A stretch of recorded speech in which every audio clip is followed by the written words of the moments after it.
প্রিয় বন্ধুরা, কিয়ামতের শেষ সময় যখন ইমাম মাহাদির আগমন হবে, ঈসা আলাইহিসসালাম পৃথিবীতে আগমন করবেন, দাজ্জালের আত্মপ্রকাশ ঘটবে, তখন কি মানুষ তলোয়ার নিয়ে যুদ্ধ করবে নাকি মিসাইল নিয়ে?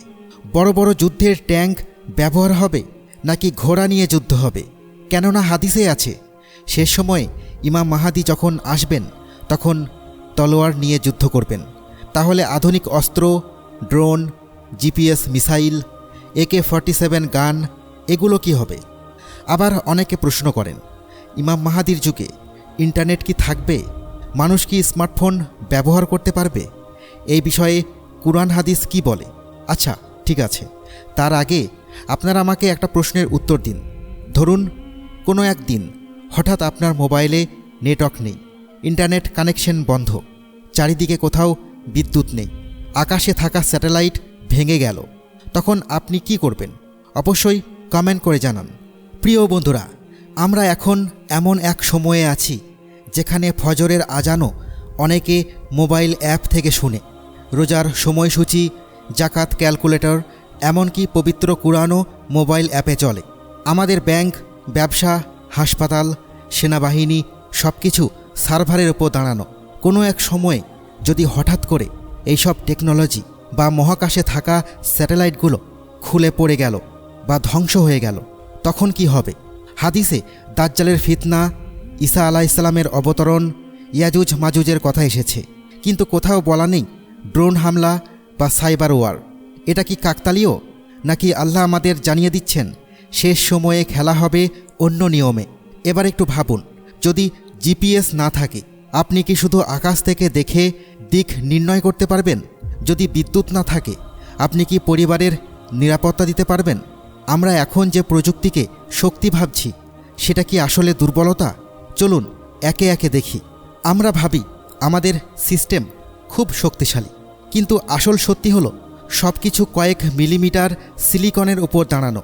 নাসার রিপোর্টে আছে বড় সোলার স্টর্ম হলে পৃথিবীর পাওয়ার গ্রিড ভেঙে পড়তে পারে। 1859 সালের ক্যারিংটন ইভেন্টে টেলিগ্রাফ লাইন পুড়ে গিয়েছিল। তখন তো স্মার্টফোন ছিল না, কিন্তু আজ হলে বাংলাদেশে একদিন ইন্টারনেট বন্ধ হলে আমরা অস্থির হয়ে যাই। ভাবুন, পুরো পৃথিবী অফলাইন। এটা শুধু থিওরি না, অনেক দেশ ইএমপি অস্ত্র ব্যবহার করছে। তাহলে প্রশ্ন আসে, যদি আল্লাহ চান এক মুহূর্ত কি সব থামিয়ে দিতে পারবেন না?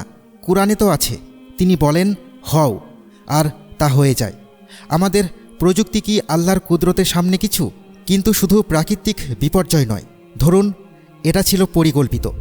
হাদিসে বলা হয়েছে ঈসা আলাইহিসসালাম দাজ্জালকে হত্যা করবেন, যুদ্ধ হবে, মানুষ অস্ত্র নিয়ে মুখোমুখি দাঁড়াবে। কোথাও বলা নেই স্যাটেলাইট গাইডেড মিসাইল, কোথাও বলা নেই সাইবার ক্রাইম। অনেকে বলেন এগুলো রূপক, কিন্তু যদি আক্ষরিক হয়, যদি প্রযুক্তি নিজেই অকার্যকর হয়ে যায়, তখন যুদ্ধ হবে মানুষ বনাম মানুষ, স্ক্রিনের আড়ালে নয়, সামনে দাঁড়িয়ে।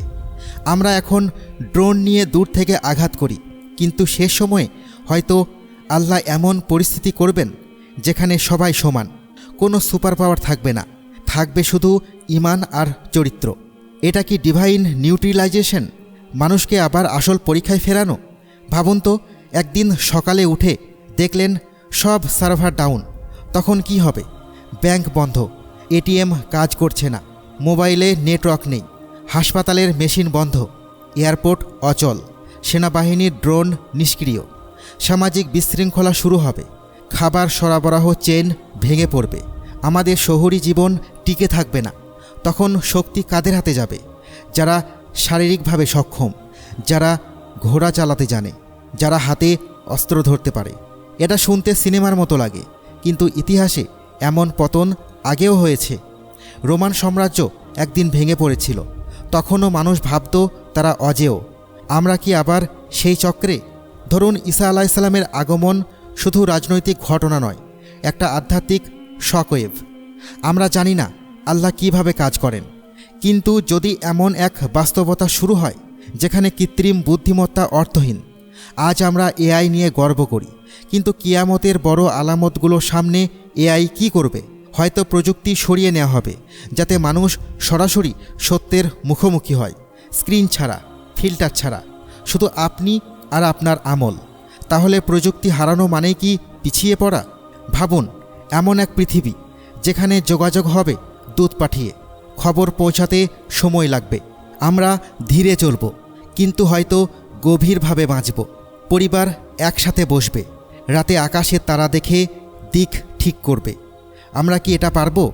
আমরা যারা শুধু গুগল ম্যাপ জানি, তারা কি আকাশের তারা চিনে? আমাদের দাদারা গ্রামে লণ্ঠন নিয়ে চলেছেন, তারা বেঁচে ছিলেন। প্রযুক্তি নেই মানে সভ্যতা শেষ নয়, হয়তো নতুন পরীক্ষা শুরু। এখন মূল প্রশ্নে আসি, ঈসা আলাইহিসসালামের সময় স্মার্টফোন কি কাজ করবে? সত্যি কথা হলো, আমরা নিশ্চিত জানি না। কুরআন ও সহিহ হাদিস প্রযুক্তির ভাগ্য স্পষ্ট করে বলেনি, কিন্তু ইঙ্গিত দেয় শেষ সময় মানুষের পরীক্ষা হবে সরাসরি। হয় প্রযুক্তি থাকবে, না হয় অকার্যকর হবে। কিন্তু নিশ্চিত একটি বিষয় আছে, প্রযুক্তি আমাদের বাঁচাবে না, ঈমান বাঁচাবে। যদি সব কিছু একদিন থেমে যায়, তাহলে আপনার নামাজ থাকবে, আপনার ধৈর্য থাকবে, আপনার চরিত্র টিকবে। সে সময়ের আসল প্রযুক্তি হলো অন্তরের প্রস্তুতি। আমরা হয়তো ভাবছি সার্ভার আপটাইম জরুরি, আল্লাহ দেখছেন আমাদের হৃদয়ের আপটাইম। আজ আমরা দেখলাম প্রযুক্তি শক্তিশালী কিন্তু ভঙ্গুর। নবী রাসূলের বর্ণনায় আধুনিক যুদ্ধ নেই, পুরানো যুগের যুদ্ধের বর্ণনা আছে, কিন্তু ভয় পাওয়ার জন্য নয়, জাগার জন্য। আমরা প্রযুক্তি ব্যবহার করব, কিন্তু এর দাস হব না। আমরা এআই শিখব, কিন্তু আল্লাহকে ভুলব না। যদি একদিন স্ক্রিন নিভে যায়, আমাদের ঈমান জ্বলতে থাকবে। নিজেকে জিজ্ঞাসা করুন, আজ যদি নেটওয়ার্ক চলে যায়, আমি কি প্রস্তুত? কমেন্টে লিখুন, প্রযুক্তি ছাড়া 1 সপ্তাহ থাকতে পারবেন? ভিডিওটি শেয়ার করুন পরিবারের সাথে, কারণ এই আলোচনা শুধু থিওরি নয়, এটা আমাদের ভবিষ্যৎ।